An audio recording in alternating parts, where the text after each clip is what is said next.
Ladies and gentlemen, welcome to another edition of your favorite midday NFL show on the internet. Fourth and forever Roundtable Sports, real coverage from real fans. It is game day, folks. The Dallas Cowboys are traveling to Lincoln Financial Field to face off against the Philadelphia Eagles. And there's quite a few games we haven't had an opportunity of previewing so far this week. But boys, my energy is at an all-time high. Football is back. My couch is calling my name. The shit food I'm going to be shoving down my gullet tastes incredible already. Richie, how you doing? Talk to me. Talk about energy. I'll bring the energy because football's back, baby. Let's go. Shout out to everybody in the chat at the like button. I'm going to speak at 1,000 miles per hour throughout this entire episode. I'm really freaking excited, man. It's football time, baby.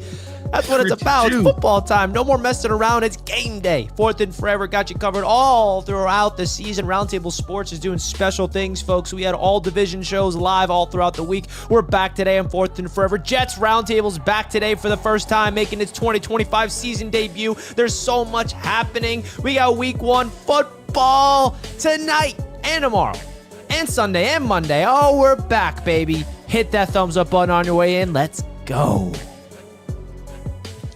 TD, how's life? I'm good. Life is great, man. Richie is all gassed up with that subpar fantasy team he put together last night, but we ain't gonna talk about that. But yeah, shout out to the Mod Squad. Shout out to all the members of the channel, and special shout out to every Patreon member. And shout out to the new fantasy league. The draft was last night. It was a ball. Vivian, I see you in the chat. Enjoy that curry chicken on Sunday, baby. It's gonna be exciting watching football, having great meals. I know everybody waiting on the opening weekend, and it starts tonight, and we'll talk about that and more. Let's go. Make sure you smash that like button. Show your support for Fourth and Forever by liking today's show. Let's break a record, man. It's NFL game day. Even though I do expect our record-breaking show to be on Monday, this Monday, but we shall see. Let's go. I mean, the Monday after week one, it's going to be crazy. No matter what happens, whether we all win, we all lose, who knows? Dan, can you show me your shirt, please? Oh, you want to see my shirt, brother? Where'd you get that? Air Allen, baby. Air Allen? Air Allen. Hey, you're still in our... It's infringement. No. Actually, this is actually a shirt from 26 Shirts, a local Buffalo company. I think they've had this since last year. At some point, I can't tell you where they got the idea. It's a fantastic shirt idea. You know, I'm like obviously building up all the hype for this Sunday night matchup. Last night, obviously, we previewed it on the AFC East Roundtable. But hey, man, I can tell you that both of your teams have been subject to Josh Allen hurdling your asses on national television. And the Ravens about to get that on Sunday, too. You best believe it. But anyway, I don't want to talk about the Bills. I don't want to talk about the Dolphins. I don't want to talk about the Jets because there's a game tonight, Thursday Night Football. And I got to tell you what, Jay Tuck, our Cowboys contributor, ballsy ass take. I was watching the NFC East Roundtable the other night, the replay of that, and he said he's anticipating an ass whooping on the Philadelphia Eagles.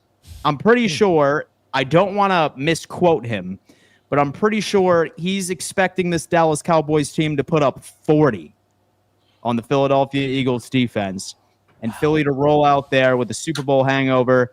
And I want to say he didn't have him cracking 17 points. I'm going to have to check out the clip myself. I think it's actually on our X account, but I don't know, man. We buying into this. We buying into a potential upset. First game of week one, TD. I am buying into an upset. I do think the Cowboys will win this game. I think that they're going to show everybody that they are definitely a better team than people realize. Overall, I think the Eagles are going to really have a Super Bowl hangover in this game. If I'm not mistaken, is the Eagles lost a valuable offensive lineman. We got to see how that works out, if they're going to be okay without it. Am I frozen right now? Yeah. Oh, but you can hear me though. So yeah, hey, loud and clear, man. We hear you great. The personality is here. But anyway, the Cowboys. I would unplug your camera. That happened to me sometimes. I am. I'm after my take. I'm gonna go out and in. But yeah, the Cowboys, they're going to win this game. I think that it's not going to be a blowout though, but it is going to be a thriller. I think Dallas is going to get right back on track and show they actually are a good team. Let's not forget they just had some unfortunate circumstances last year. Some fortunate circumstances indeed. I'm not entirely sure that I'm buying in to the 40-point romping that could potentially occur in Lincoln Financial Field, but I will suggest that Dak Prescott is typically statistically pretty good against this team. I think it's fair to say that the Dallas Cowboys team is a hell of a lot better when Dak Prescott is their quarterback. I mean, what are they going to do? Like, I'm not convinced with their run game. I don't think Javonte Williams is going to be a top 5 running back at any point during this season. But can George Pickens really open up CeeDee Lamb? I think that's a question that we all need answered this evening. Richie, thoughts, man? Are you buying in with the reigning Super Bowl champions, or is there a world where Dallas can come out and shock the damn world? Now, NFL Network aired something last night I was watching before I went to sleep. It was called like America's Journey or America's Team. Probably not called America's Team because it wasn't about the Cowboys. But basically, it was just like a mini documentary of the Eagles season last year, starting from week 1 all the way through the Super Bowl. It was fantastic. And I was just sitting there watching it, really enjoying it. And you're just there with the ride of these Philadelphia Eagles. And it just goes to show you like what a Super Bowl type of season, what it requires. And there was so much cool insight behind the scenes. And it just made me buy into the Eagles all over again. I'm like, wait a second, dude. The Eagles are the same team. And we're just going to expect Saquon to take a step back? Bro, Saquon Barkley is an absolute superhuman. He deserved to be that number 1 ranked player. And seeing that documentary, and even in the Super Bowl, man, there was a moment in the Super Bowl, I got chills, bro. I got chills. And this gives me, I get so much more respect for Jalen Hurts after I saw this documentary. You know what happened in the Super Bowl? No. They installed this play. What do you say, TD? No, I didn't hear about this. What's going on? No, but it was really cool. So they installed this play in practice heading into the Super Bowl. And it was Jalen Hurts and Nick Sirianni coming together, and they called it the dagger. And you guys remember at halftime, the Eagles were up 24-0. Mm-hmm. Jalen Hurts goes up to Sirianni at halftime. Don't forget about the dagger. Don't forget. Call it.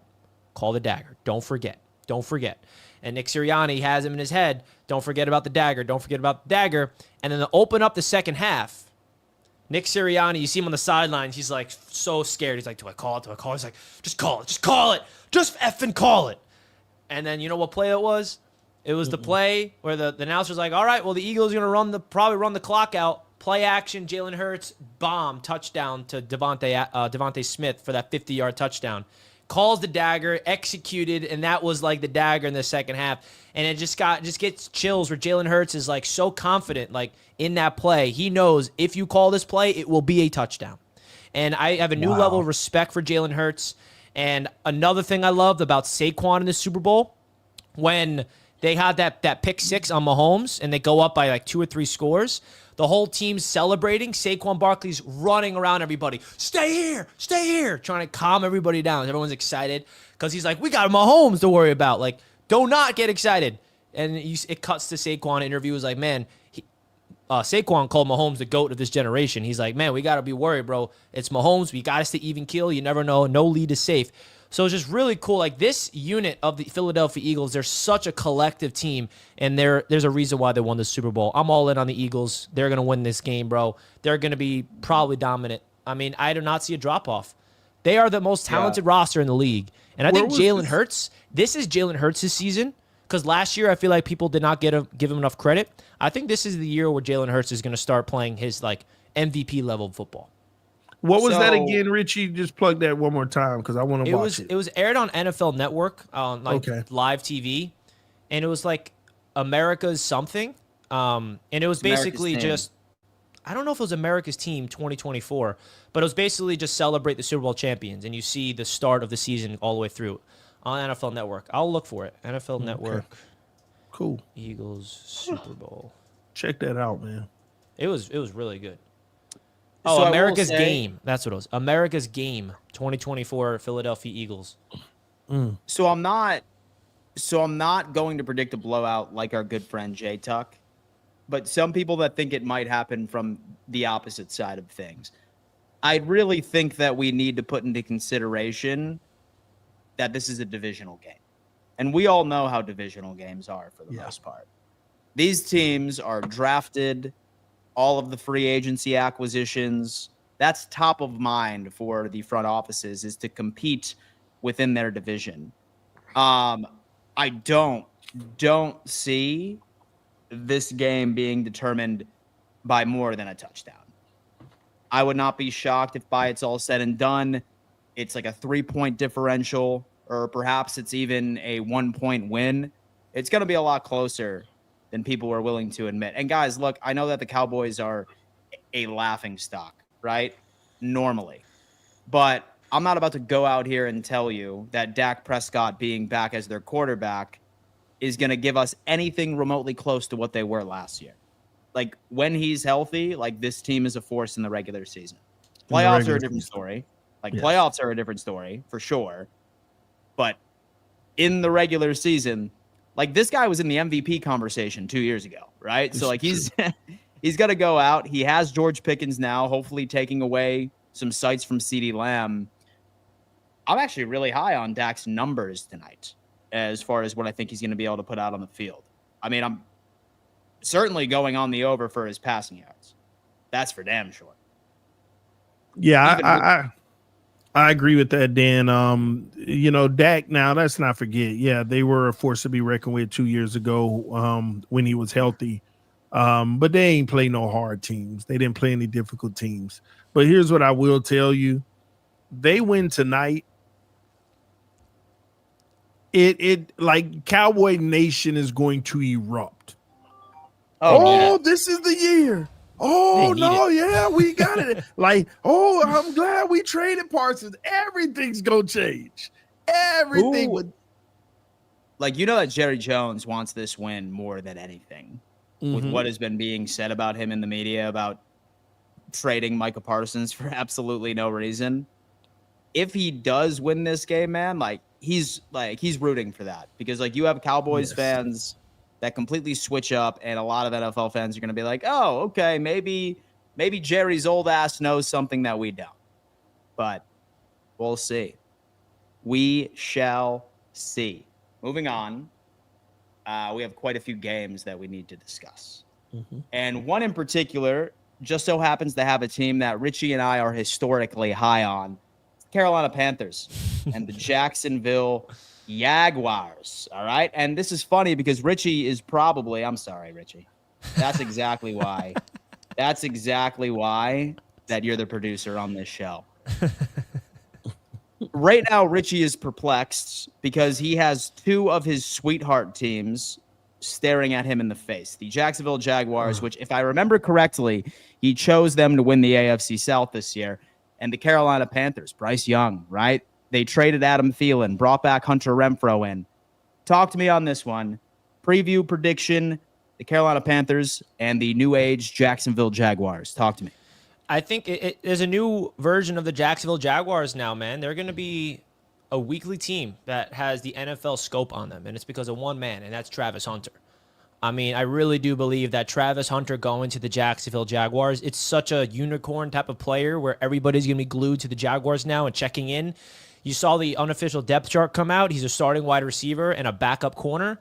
So I do expect him to be on the football field in certain packages on defense, maybe late in the game in clutch situations on big third downs on defense. But he's going to be primarily a wide receiver in this offense.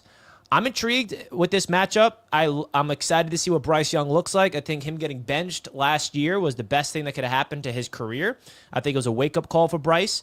I think Ted McMillan in his rookie debut, I'm excited to see what he looks like. Chuba Hubbard, they still got playmakers over there. Xavier Legette hasn't really lived up to anything. What is he going to look like? They traded away Adam Thielen. But, man, the Jaguars, they got a really underrated 1-2 punch at running back in Bigsby and ETN. And they got BTJ, Travis Hunter, who could emerge as another really good threat at wide receiver. So it's going to be a fun one, man. And I really feel like this game is going to come down to the wire. Now, I'm going to lean towards the Jacksonville Jaguars in this one on the road. But it's not like I'm saying that with a lot of confidence. No, I'm sorry. Jaguars are at home. So I'm taking the Jaguars at home in this game for sure. So give me the Jaguars at home. Close matchup. They're going to get the W. Man, it is a tough one. Do I want to go with Jacksonville? Do to home field advantage. Do I want to, right? Because there's a lot of question marks here. Was the whole like Bryce Young getting benched and then getting the nod as the starter midway through the season, he completely blows up. Everybody on the internet, including myself and Richie, really hyping up this Bryce Young comeback story. Is that real? Or was it just, a flash in NFL history? I look at where they're at. You have Xavier Legette on the outside. They traded Adam Thielen back to the Vikings. But now you have Hunter Renfrow out of the slot, who I'm a big fan of. I think that this is actually a really good move for them. And then Tet McMillan, a brand new rookie. I'm not a big fan of the Jacksonville Jaguars secondary. I'm not. I love their defensive line, obviously, with Josh Hines, Allen, Eric Armstead, and even Travion Walker, who at one point was the first overall pick. So pressure is going to be there. But the Carolina Panthers offensive line is also very talented. I love what they put together in the trenches for them. Give me the Panthers on this one. I think that they're going to skirt out with an away win. I think Bryce Young picks up exactly where he left off. And then hopefully the Panthers defense also has something to say about it. I'm not entirely sure that I trust Trevor Lawrence to go out there and win week 1 until proven otherwise. TD, thoughts? Yeah, Dan, it looks like we're 2 for 2 on agreeing here. I have Carolina winning this game as well. Jacksonville are frauds. Trevor Lawrence isn't going to take them anywhere. I'm not a big fan of Bryce, but at least there's upside there where he showed a little bit of promise at the end of last season, and I think he can build on that. They built a nice roster over there. Now they have to execute. That's the reality. They need to execute now, but I'm going to go with the Carolina Panthers in this game on the road, putting a shocker on Jacksonville and establishing themselves as a serious team in the NFL this season. Both of them, I'm looking at their defensive roster, and I am embarrassed to admit that I'm really unfamiliar with just about every single name that I'm looking at right now on the Carolina Panthers defense. I really am. Maybe that's my own fault, or maybe they're struggling just as much as the Jacksonville Jaguars are on the defensive side of the football. At least Jacksonville has a quality defensive line and pass rush, but the only notable name that I really see is J.C. Horn, who at one point was the highest paid cornerback in the NFL for about 3 seconds. Yeah, it's going to be high scoring, like barring Jacksonville completely laying an egg and just not getting it going offensively as they adjust into a brand new sort of play caller. But I'm still going to ride home. Here's my question to you. Expectations for Travis Hunter, week 1. All right. What do you think that young man does during his matchups on both sides of the football? He's going to be primarily a wide receiver, and he's listed as a backup corner, but he's going to get snaps. I think he's going to be on there like third down, third and longs, maybe, obvious passing down situations. And it's going to be interesting to see if he's able to make plays. Like when he's out there, he had a missed tackle in the preseason. And, I feel like if he was out there as an every down corner, defenses or offenses rather are going to attack him, not just by throwing the ball, but running in his direction. And I have a lot of interesting thoughts of Travis Hunter this year, just in terms of expectations. You got Brian Thomas Jr., that helps. If he was the only receiver there, it would be a little bit more concerning because there's not really any help. But he does have Brian Thomas Jr., who established himself as a legit number 1 receiver. So he's got that, which is definitely going to benefit him. But I'm also looking at Trevor Lawrence because this is kind of his not this season, but this coaching regime right here. This brand new coach, Liam Cohen, is his 3rd coach. He was the 1st overall pick. Trevor Lawrence is not a scrub. He's a good quarterback. But he's not great. Yeah. And can he ever be great is the question. Like Trevor Lawrence, if he was a scrub, then Brian Thomas Jr. would not have been as good as he was. Like, he's a quarterback that can throw the ball, he can make the right throws, but he's not consistent, and he's never good enough to, like, really show, wow, this guy's great. Like, is he going to just be that for the rest of his career? He's good? Or can he take that step? Do you guys think he's capped out, and what we've seen from Trevor Lawrence is what we've seen, or do you think Liam Cohen can be the guy to unlock? So you guys know how I feel about Tua, right? Like, y'all know how I feel about Tua. Tua's better than Trevor Lawrence, and that's saying something coming from me. Yes, that's means something coming from me, especially with my thoughts, right? My thoughts have not changed on Tua. I still think he has his share of several problems, but Trevor, dude, I'm talking, say that he can't turn it around, and if Liam Cohen can't get this kid working and live up to the first overall hype, he's got to be in the conversation for one of the worst first overall draft selections in quite some time, at least in the modern era. TD, some additional thoughts on Trevor Lawrence. Go ahead. Good enough not to be good enough. I keep telling y'all, man. There is a midsection in this NFL. In that category, I'm telling you, it's the worst quarterback you can have for your franchise, because you'll be stuck with them for so long trying to figure out the puzzle, and then you get to the end realizing you never had all the pieces. You never had all the pieces to begin with. You got a 10,000 piece puzzle, and you get down to the very end, and there's one piece missing, and it's nowhere to be found. That's who he is. He's good, but he's not good enough. So yeah, Trevor Lawrence, man. I just think that he's going to continue to put up numbers that aren't disappointing, but they aren't jumping out the gym. He's going to win just enough games to not win enough games, and that's what the Jags are going to deal with the quarterback like that. Except for I do have Brian Thomas Jr. on my fantasy team, so I genuinely hope that he can go off and have off last year for me. Yeah, dude. He's going to put up some stats, Dan. Oh, yeah. Yeah. Sounds like you're frozen again, TD, but hey, that's okay. We're here for the personality, right? Like, not the camera quality. Oh, Lord. I love that. I absolutely love that. Next game, ladies and gentlemen, we have the Panthers, we have the Jaguars, and then moving on, we're not going to... Okay, I'm going to skip the Cardinals and the Saints game because I'm pretty sure all of us are going to agree that the Arizona Cardinals, at least on paper, should win this one. Let me know if any of you guys have any objections on this, but I'm not particularly high on Spencer Rat-a-tat-tat and company. Right? Okay. Oh, dude. Yeah, it's a given. He's itching for it, but like I'm not even wanting, and so I'm not even wanting to waste our viewers' time by reviewing the Cardinals and the Saints. Well, I have an interesting. So I'm in a survival pool, and I asked you guys if you wanted to join. You know who my survival pool pick was? Was the Arizona Cardinals? No. Who? Denver. Okay. What's a survivor pool? Survival pool is you pick a winner once a week, and if you get it right, you advance, and you can't pick the same team twice. And the longer you go, you keep going and going. So if you keep getting it right, so like you want to pick teams that are not as good early on, so you can save like the Eagles and the good teams later on.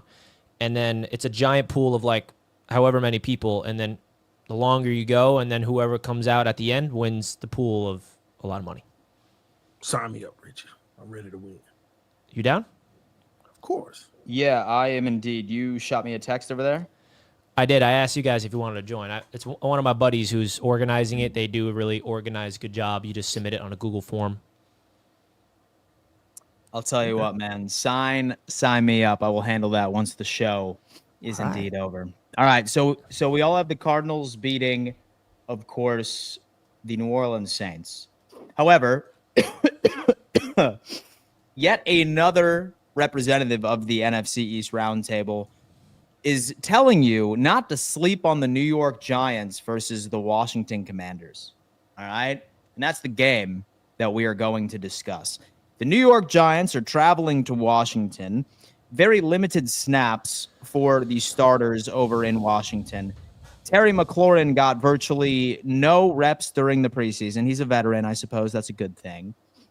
But again, we always talk about this. We say, you know what? This Giants front seven, with all of their pass rushing capabilities, Abdul Carter looked very much like that first-round pick that he was in the preseason.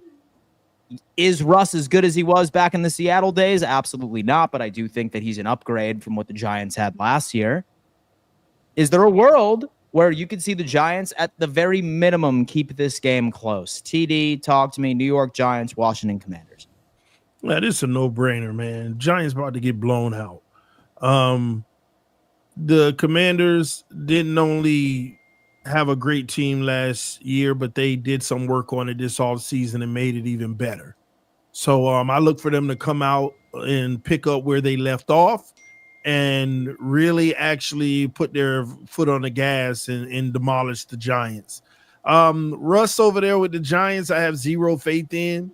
In my opinion, he's a journeyman now, and we know how that goes. So at the end of the day, the Giants, yeah, they do have a few things going for themselves with the pass rush, young receiver, but it's a wrap.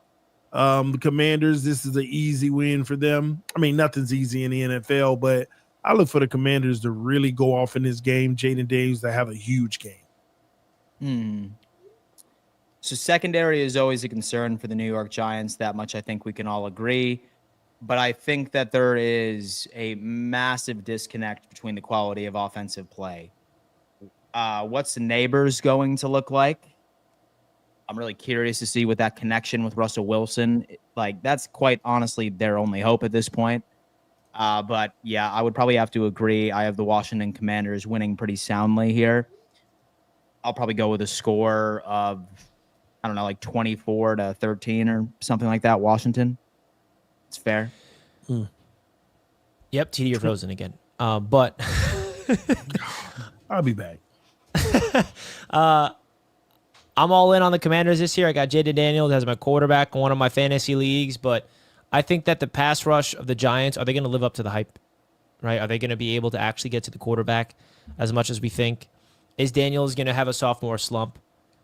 Like, these are all real conversations we need to ask ourselves. I think that the Giants are such an intriguing team because their schedule is so hard to start off the season. It's brutal.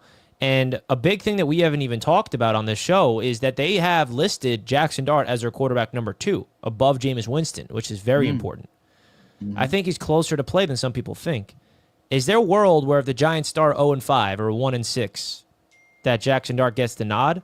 Because he's the future of the franchise. He absolutely balled out in the preseason. I think he's ready. He's more ready than I thought he'd be. And so I don't care what anybody says. Dable's on the hot seat. Yes, I understand he has a brand new rookie. He drafted him. He handpicked him. But especially when you're talking about an organization in the tri-state area in New York City, let's just say that he has some pretty high expectations that need to be met.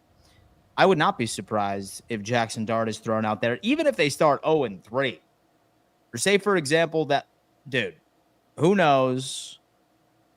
But I actually probably would trust Dart a little bit more than Russell Wilson during this game is what it is. I mean, obviously, it's the Giants we're talking about right now. But, I mean, dude, I don't know. What do you think? Like week 4, week 5, will we see some Dart action this year in 2025? And also, like, if Russell Wilson goes down or gets concussed or something, like that means Dart's the next man up. I know. He's in. Injuries happen. You know, that's another thing to think about. If Russell Wilson gets knocked out of the game, Jackson Dart, all of a sudden, it's his debut, which is why I'm shocked that they list him as number 2 to protect that from happening. So they got confidence. If Russell Wilson goes out there and gets hurt, Jackson Dart, they have confidence to go out there and play right away and not have Jameis Winston, which I think tells you how much confidence they got.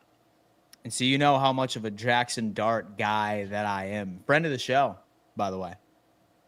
I met him over at the damn Senior Bowl in Mobile, Alabama. Deep, bro. That's going to be it, man. That's going to be it. Transitioning as TD ends up working on his technical difficulties. How about the Tampa Bay Buccaneers, the Atlanta Falcons? And you know what? One of my followers on Instagram, he's been begging me to do a preview to this game. And I got to tell you what, Richie, I am perplexed on this one. I really am.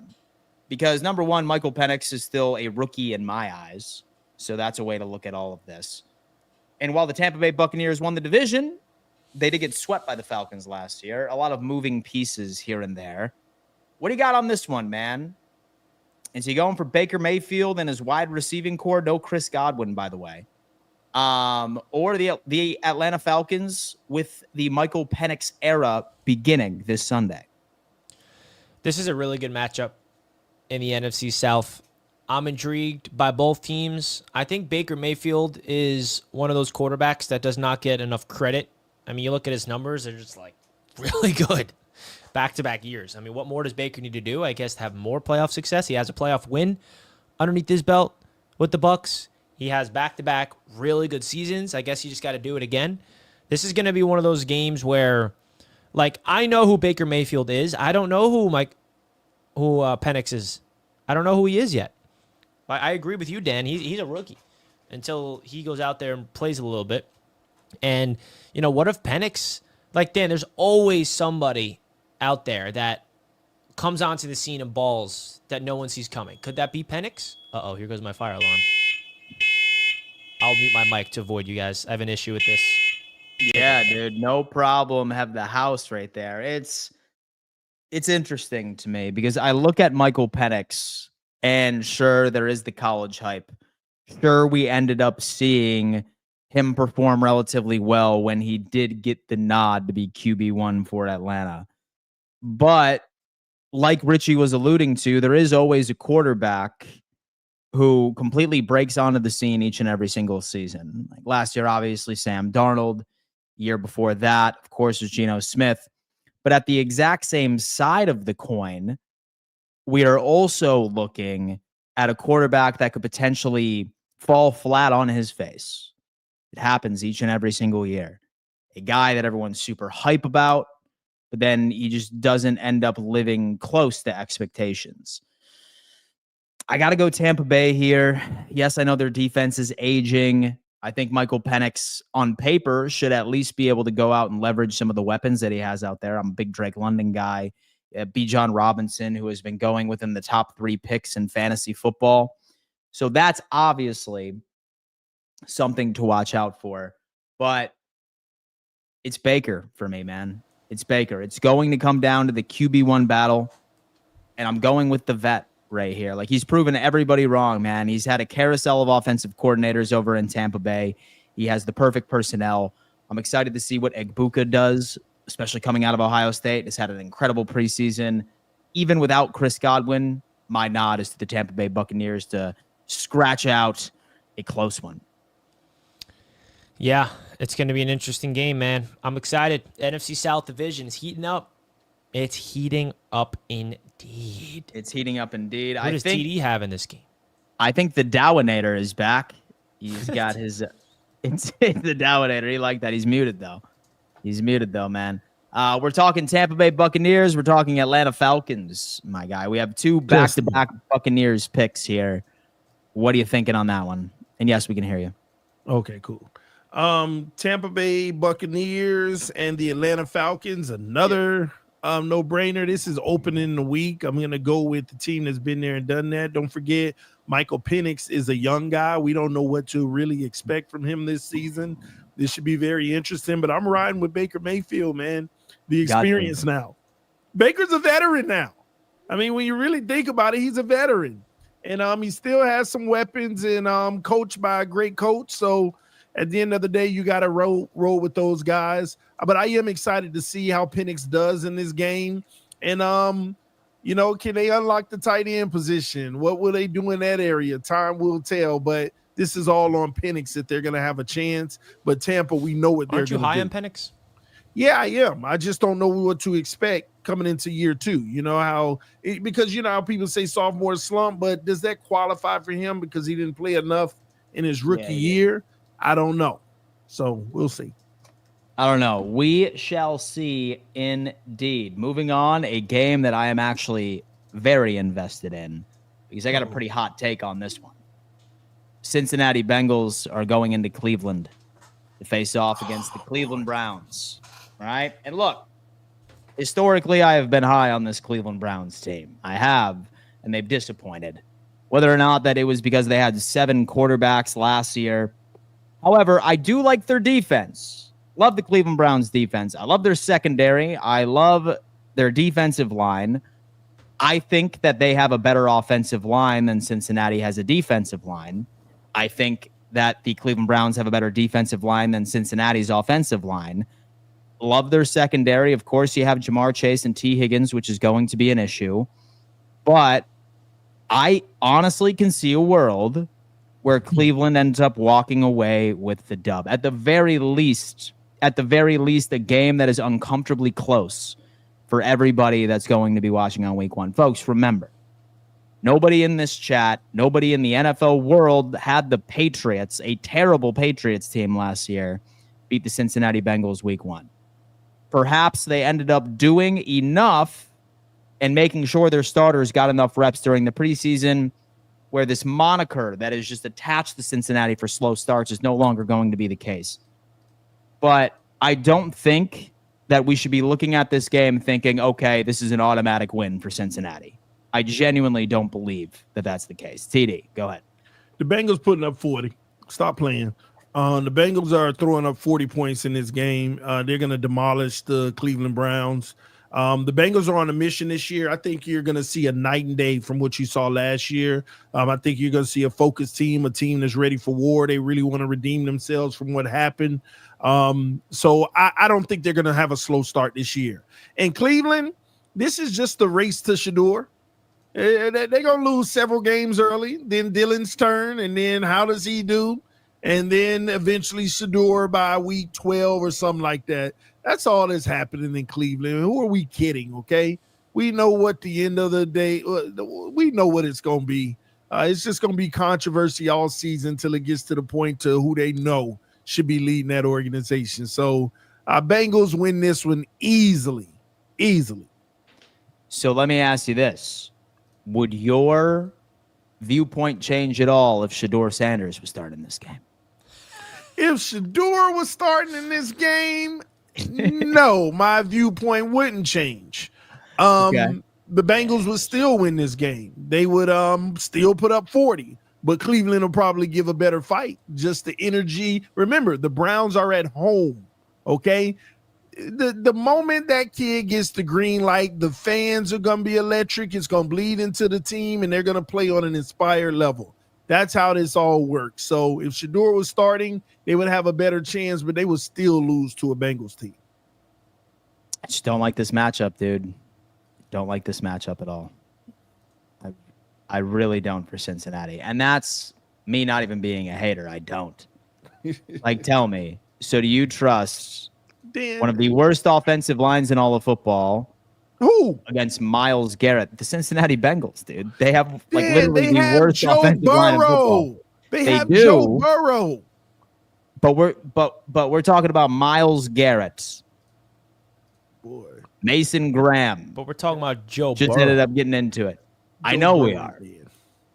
Joe But you mean the same Joe Burrow that lost to the Patriots last year? The same Joe Burrow with 2 more wins would have won MVP and stole it from your guy. I'm just saying. All right. It's the same production. Well, it's because his tight end fumbled at the 1-yard line. That game was fluky. So look, I'm not even saying that I think Cleveland's going to blow them out. My take here is that I don't think that this is going to be a one-sided game. I think that Cleveland. I honestly think that Cleveland presents a lot of problems for this Cincinnati team. I really do. And people are going to be watching it by the second quarter when it's 3-0 Cincinnati or Cleveland. They're going to be like, oh, damn, that Dan Mitchell might know what he's talking about. Richard, That Dan Mitchell. Talk to me. Go ahead. Me? Yes, you. Me. Listen, I think you're out of your mind. I mean, I think Joe Burrow and the Bengals are on a mission this year. I don't see any defense that's going to slow them down this year, even the best of the best. Like, their offense is that good that I think it's good enough to penetrate even the best defenses in the league. And in a bad offensive line, hello?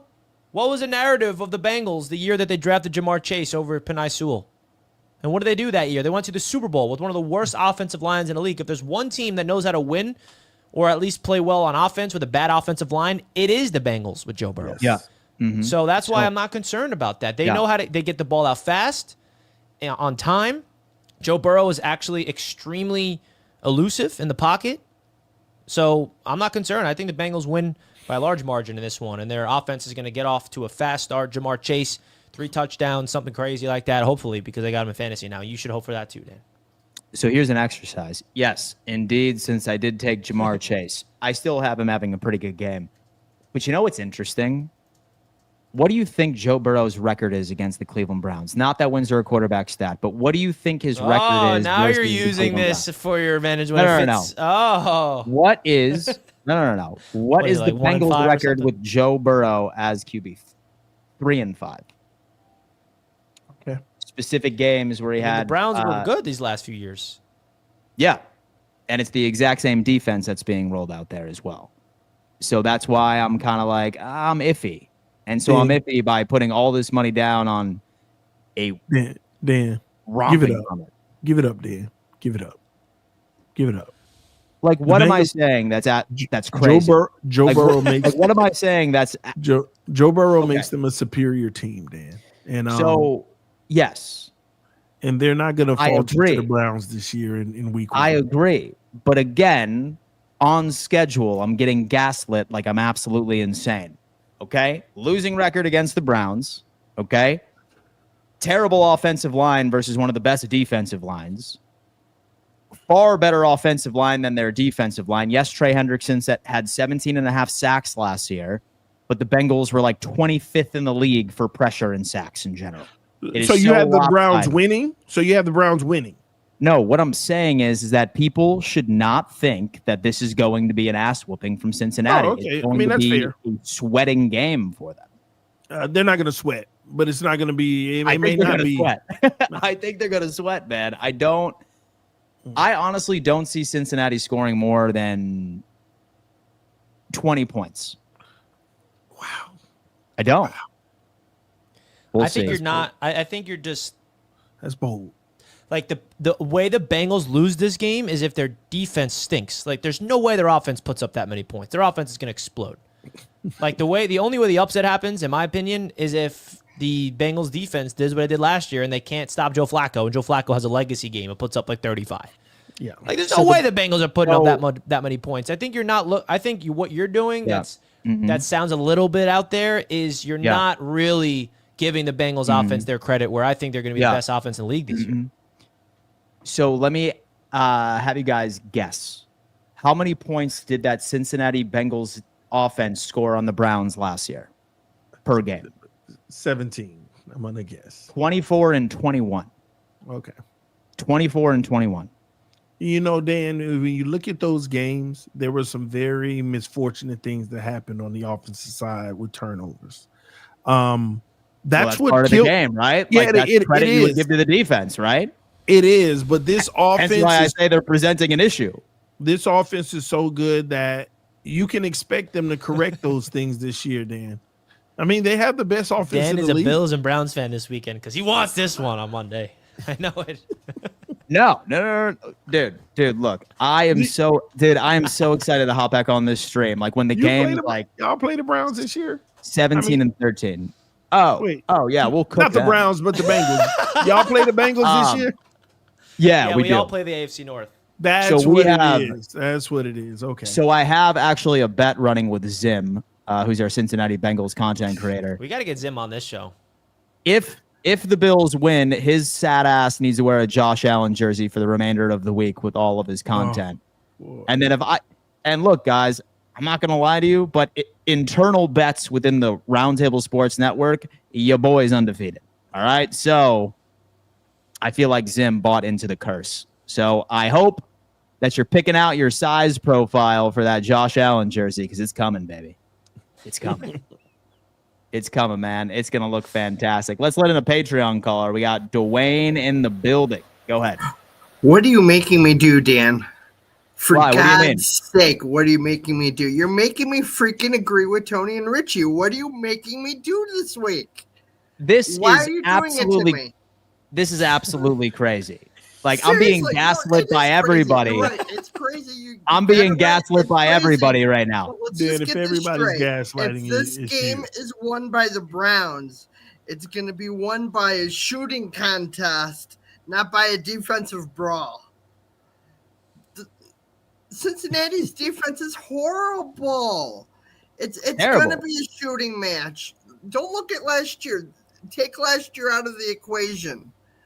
There was a lot of crazy turnovers last year in those two games. And yes, it's a rivalry between those two. Division. Yes, it's going to be a close score between those two because that's what rivalries are, just like we are to the Jets and just like we are to TD. To Finns, I'm sorry, TD, to the Finns. And why would you... There's just nothing other than Cleveland's defensive line. There's just nothing there that makes me say Cleveland is going to go out there and score 27 points to win this. There's nothing there to make me see that. You like making bets and you say you're undefeated. How about making a little bet with the Patreon and see if you're undefeated on this one before? So what are the terms? So the bet is just easy. It's whoever wins or loses. Mm-hmm. No one over under crap. Okay.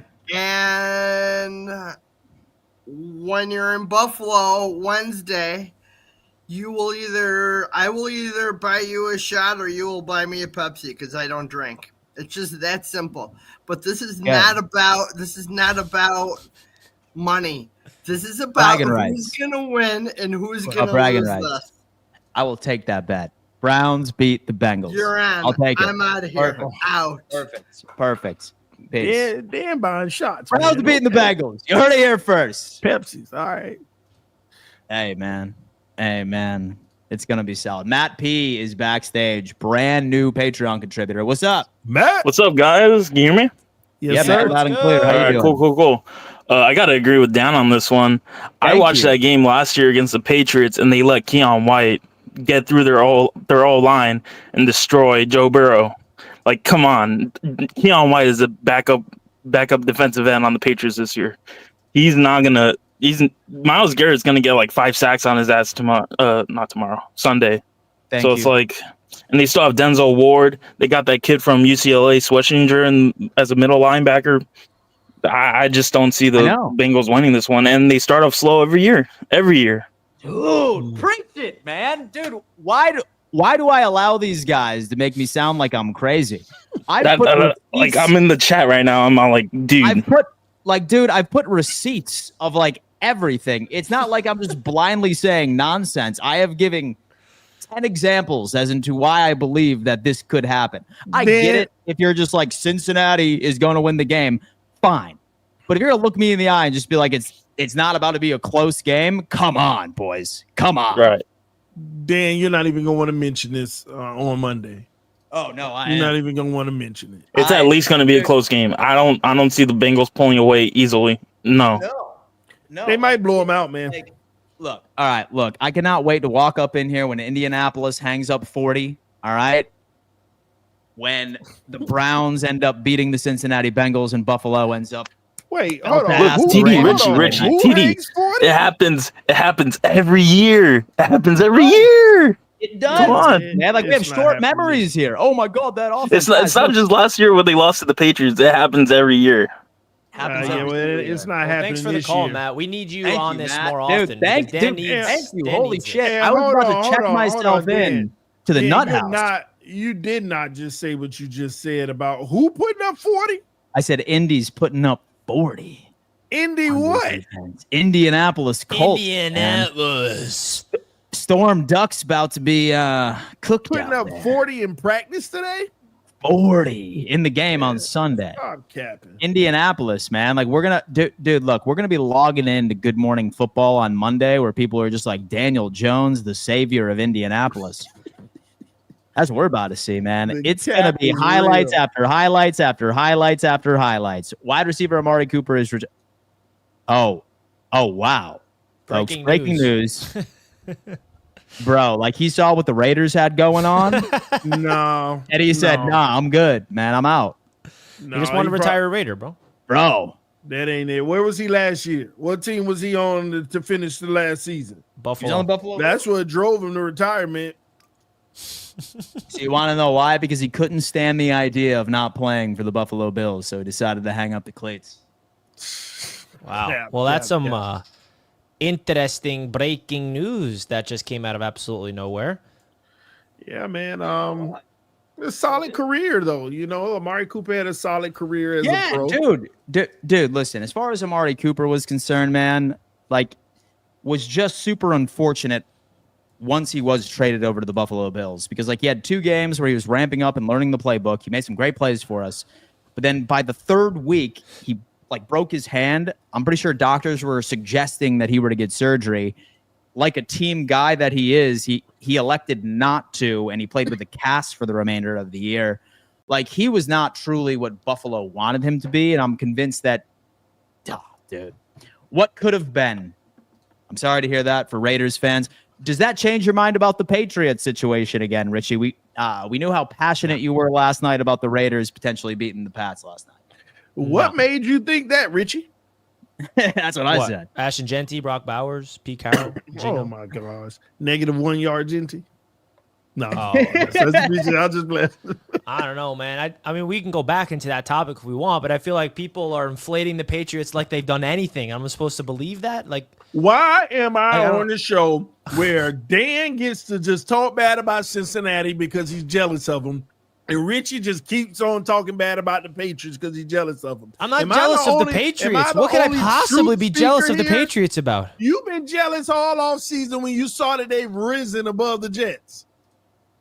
But in what metrics have they risen above the Jets? That's what I'm still waiting for. Richie, y'all the Jets. The Patriots got better. They got a real coach. But this is do you not understand what my point is? They have not done anything. Let's play football before we say these things like it's an indefinite in cement. That's what you guys are doing. You're indefinitely saying the Patriots are this like improved team all of a sudden because they got a new coach. Like, let's see who Drake May is. And I'm still not still not impressed by their roster. Is that bad that I'm a wait and see type of guy? If they go out there and start the season 5-1, I'll say, okay, I was wrong. But until then, I want to see them play football first. Is that wrong by me? That's wrong? It's about the fact that we're just making the point that they are better than the Jets. According to what? According to everybody. Everybody knows it, Richie. All right. Except you. Cool. Let it be. And okay, say they are better than the Jets. What does that prove? Mm-hmm. That y'all are in the basement of the division. But what is the Jets? See what I mean, though? Take the Jets out of this. They have nothing to do with who the New England Patriots are. You know they're going to be good this year. Stop that. No, I don't.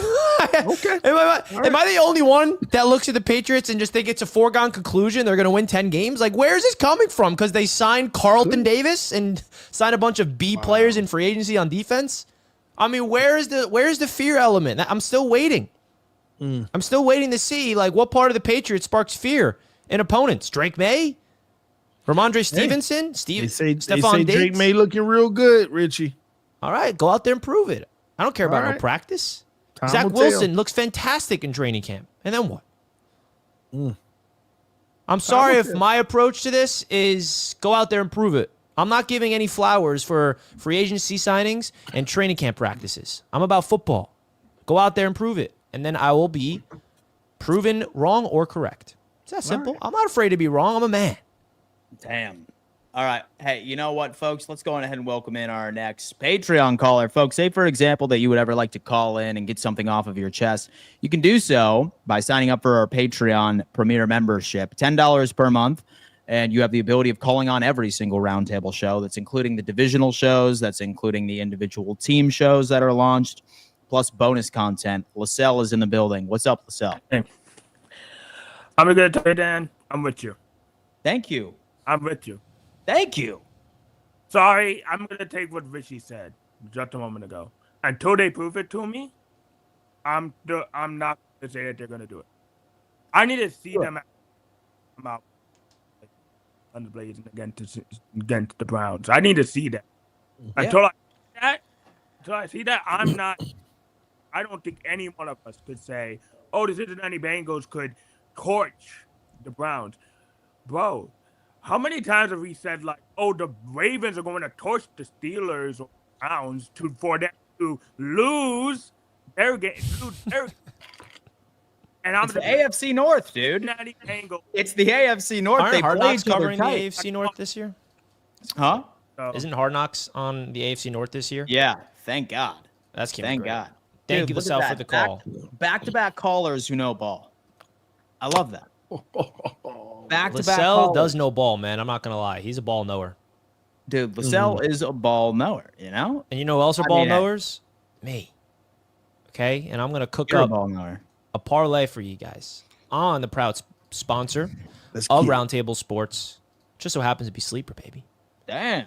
All right? You guys can go on Sleeper right now, and they got a great promo happening. If you guys use the code RTS, you will get a 100% match up to $100. Terms and conditions do apply. Okay? Legal in 25 states in this beautiful country. Please bet responsibly, of course. Saquon Barkley, 82.5 rushing yards. After watching the America's Game documentary, he's getting 200.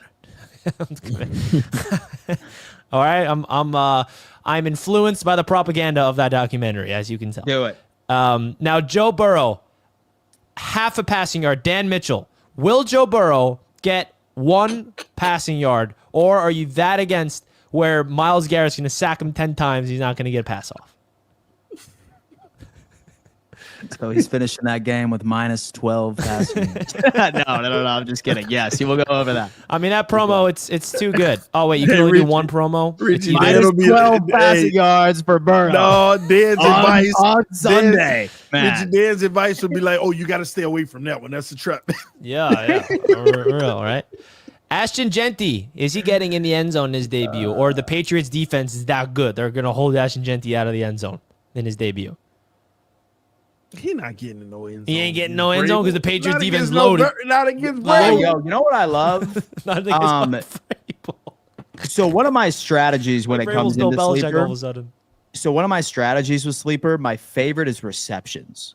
Show me some of the reception lines, baby. Yeah, That's For what who? it is. You go to the top. How about you scroll tonight's over- game? How about George Pickens? What's his reception? 4.5 receptions for George Pickens in his 4.5 Dallas Cowboy receptions? debut. Give. That's right on the tough. line. I'm taking less. Yeah, I'll take less with that one too. but TD, we can't do less because it just ruins your brain. You can't root for law. You know what? You know what I would do? Anytime touchdown on Pickens. I would like an anytime touchdown with Pickens. We get. And All right, we'll do that probably instead. bigger. Yeah, we can do that. 4.5 receptions for Pickens is like right Malik on the line. Neighbors receptions at 6.5, and he's playing. Over. Yeah, you might can book that one. That's gonna be over. Yeah. Okay. Yeah. You can book over 6.5 receptions all day. Okay, and let's see who else do we got cooked up here. Let's go to the Man, if you don't go to Jabbar Chase. This man gives you Tyreek Hill. Richie, one easy money. So super easy money. We can X that out and go to James Cook receiving yards. He's at 10.5 for receiving yards. And the one thing that Baltimore struggles with is stopping running backs in the receiving game. I'm taking that over like nobody's business. y'all play the Ravens, Dan. Yes, but James Cook is going to have more than 10.5 receiving yards. That much I can He tell had you more that. than 10.5. How about Lamar last Jackson? year. Is Lamar Jackson going to get... Hey, listen, he I gonna tried win giving you an easy money situation. I get right? it. I took it. Good. Perfect. Lamar, That's where's he at? secondary bad, Richie. For Buffalo. Where's his interceptions at? Right there. 1. Oh, Over. We're trying to win money, Dan. Over. boy, Dan, I'm don't taking lose this your money, over Dan. 282 passing or rushing yards combined. That's a lot. Over. That's a lot. All right, so we got a bunch here. All right, so if you guys want to check it out, okay. So since the promo we're in $10, a $10 bet wins you $276. Okay, if all these hit. If you guys want to follow along, they do have a pick on sale, which is the Saquon Barkley. So make sure you guys go check out Sleeper. The link is in the description to sign up today. And we really do stress supporting the sponsors here at Roundtable Sports, folks. Really does a lot for Roundtable Sports Network. So go check it out. Download the app. Use the code RTS. Put a deposit in. Get your deposit matched. And bet responsibly, folks. So big time shout out to Sleeper, as always. Let's welcome in another Patreon caller. King Lowski is in the building. King Lowski, how you doing? Hey, man, I'm not doing well at all, damn Mitchell. Have you lost your doggone mind? Hey, man, hey, has got to stop, man. You have got to get off TikTok with your doggone blasphemy, man. Joe Burrow's going to put foot in the ground. Are you dumb? How are you thinking, son? And Tony, you watch your doggone mouth. You done lost your doggone mind talking about the Patriots. The Patriots ain't nothing but bottom basement trash. For the past 2 years, you Tell him, Lowski. Yeah, you lost your doggone mind. Y'all done pissed me off today, man. Y'all shut the heck up with this blasphemous crap. Hey, Tony, man, you watch your doggone mouth because you getting a little too ahead of yourself like the frog fish ain't trash, okay? So don't get too ahead of yourself, bum. Let's go. That's a caller right there, bro. That's the energy that we're talking about, man. We got to get we should ask King Lowski, man. You want to have your own show? The King Lowski show. And where he just calls people bums for an hour? The whole time. It's just him calling out people's takes all over the internet. Rodgers about to go off, brother. Rodgers about to cook that damn Sauce Gardner all over the place, man. He's got a point, JT's though. in the building. JT's in the building. What's up, JT? Hey, what's up, fellas? How are we doing today? Great. Good, man. How you doing? Doing great. Especially because we have football on tonight, boys. Let's go. It's none of our teams, but damn, God, football. Oh man, I think this game's going to be a hard-fought game tonight. Honestly, I think it's going to be a little more high-scoring. I'm thinking like 34-27, 34-31, something like that. I just think that a fresh, rested team on the Dallas side is going to put up some offensive numbers tonight. Love that. I don't think the Eagles are going to have a Super Bowl hangover. I think they're just too good, too well-oiled of a machine to have a hangover, to be honest.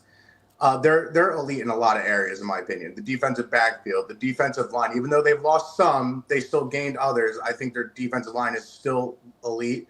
Their linebacking core is pretty damn close, and they have an elite player to each offensive position in wide receiver, running back, and quarterback. So I don't think a hangover is going to happen with the Eagles. I do think Jalen Hurts might be unlocked a little further. Winning that Super Bowl might have helped him a little bit, I think, in the upward trajectory. He finally got that off his shoulder, that loss from, 2020? I don't know. I think the Eagles will be a little better than some are expecting. I agree. Philadelphia Eagles, man. Could very I well also be. want to jump on the Colts and Falcons. I think people are sleeping on those teams a little bit too. Thank you. I think this might be the year that we finally get some production out of Kyle Pitts. I'm scared. Finally, it's got to be the year, right? Eventually, at some point. I don't believe it. I don't believe it. I've been burned so many times by Kyle Pitts. I didn't draft him in fantasy. Trust me. No way. He's going undrafted now, and then he's going to be the hottest waiver wire pickup. Watch after week 1. Nah, Mason Taylor on my bench is going to be the tight end. Top 5 tight end in the league. Watch. Wow, I love that. Well, see you Sunday, JT. Yes, sir. Let's go. Jets, Jets, baby. Woo! That's my guy right there. Folks, we had a fantasy football draft last night. That's right. We did. We had a fantasy football draft last evening, and I got to tell you, I cooked. It was incredible. I, bar none, have the best team in the fantasy football league right now when it comes into it. However, I am playing TD. I'm a 56% favorite, which is ideal. We will see how it plays out, though. That's not One a of large the good margin things is we ended up utilizing the best NFL draft kit on the market while we were going through our preparation and even into our draft. I am discussing RotoWire. Folks, RotoWire is by and large the best fantasy football tool on the market today. It helps you analyze trades. So say, for example, that someone's trying to shaft you, or say, for example, you're trying to really understand what the best waiver wire pickup is at any given moment. It has some of the best advanced analytics on the damn market. And that is our good friends right over here, RotoWire. As you can see, once your league is all set and done, it lets you know what player, what sort of weather conditions they're going to be going up against, the over-under in the game in general, their opponents, really in-depth stuff that's going to help you be top of mind with all of your fantasy football decisions. If, for example, that you guys are just stat nerds and you want to get a good understanding of what all of this looks like, do us a favor, go sign up for RotoWire. 15% off as long as you use code RTS. Shout out to RotoWire for being a proud partner of this channel. And we got the matchup between these two guys right here. TD Finn's Elite. Let's look at the damn rosters and let's compare what's going on. Chat, talk to me. I have Joe Burrow too. Oh no, I don't. Excuse me. I have Jared Goff. I would never make that Cardinal sin. Go ahead. You got Jamar Chase though. I got Saquon, but I got Saquon Barkley. Hope that works out for you. My team's better than yours. You got Tyreek Hill. And I got Tyreek. I got Of course Hubbard. you get Mike Gesicki. Mike Gesicki. Devontae Adams. Man, I'm loaded, man. Stop playing with me, man. Dan, you about to get... Man, stop playing. I got the best kicker in the league. I got the #1 fantasy defense in the league. So your fantasy football team would have been elite in 2021 for sure. Man, okay, Stephon Diggs, Devontae Adams. In 2021, you would have been a league winner for sure. We're going to see. Who do you guys got winning in the chat? Let us know. TD or Dan? Dan is projected to win. They already know. Dan is projected to win. You got Jared Goff going up against that absolute sorry-ass Green Bay secondary. Ooh, he's going to eat. Damn. Oh, my gosh. He's going to eat, man. He'd be Oprah out there throwing touchdown passes. Oh, boy. It's going to be must-see TV. Oh, I Glenn, can't wait. Glenn with a super chat. You guys are taking advice from the worst person on selecting winners. Go opposite of Dan and win. The same tired old things you say every single time, Glenn. All right? We've heard that TD, 30 times. Did you see any of the... over and over again. Yesterday's Fourth and Forever? Because if you didn't, you got to watch because, man, oh, man, we had an all-timer. Yeah, I'll go check it out. Between Glenn and Dan. Yeah, I heard Glenn cooked him. Yeah. No, he didn't. Yeah, that's what I heard. That's what the chat was saying afterwards, that Glenn cooked you, Dan. That was what the people were saying. Well, hey, you know what, man? I'm glad that Dolphins fans will have some sort of victory, like per usual, because we know your season's about to go completely in shambles. We'll be #1 in the division. These obscure stats by Monday. These crazy stats. But anyway, we're out of here. Thank you so much for tuning in to another edition of Fourth and Forever, a Roundtable Sports production. Buffalo is going 16-1, but losing to Kansas City in the playoffs. Don't tell me that. Love each and every single one of you. Thank you so much. Richie, what do you got to say to the audience before we send them off? I do got something to say before I send them off, if that's okay. And what I do have something to say, it's about this right here, that the Jets Roundtable is making its debut this evening. In literally 30 minutes from now, if you guys want to go check us out on Jets Roundtable, that's going to be live in 35 minutes. Me, Matt O'Leary, Jake Asman, talking all things New York Jets, previewing Week 1. Make sure you guys go support us over there on the brand new Jets Roundtable channel. We will be you guys will be redirected here as soon as this is over. So make sure you guys go check us out on that brand new channel right after this show. Just put the link of the channel in the chat for you guys to go support. What do you got, TD? Another beautiful day. Thank you to all the members again. Shout out to the Mod Squad and everybody who became a Patreon member. Thanks for showing your love and support and joining the team as well. And all those who donate to Fourth and Forever, helping us become the best show midday here, covering the NFL. Just thank you. We'll see you tomorrow previewing the last few games. And Willie Vision with a $2 donation. Week 1, Stevenson or Henderson fantasy start. I'm going with Trevion Henderson on that one. Yeah, me too. All right, folks, thank you so much. We will see you tomorrow. Same time, same place. Enjoy Thursday Night Football.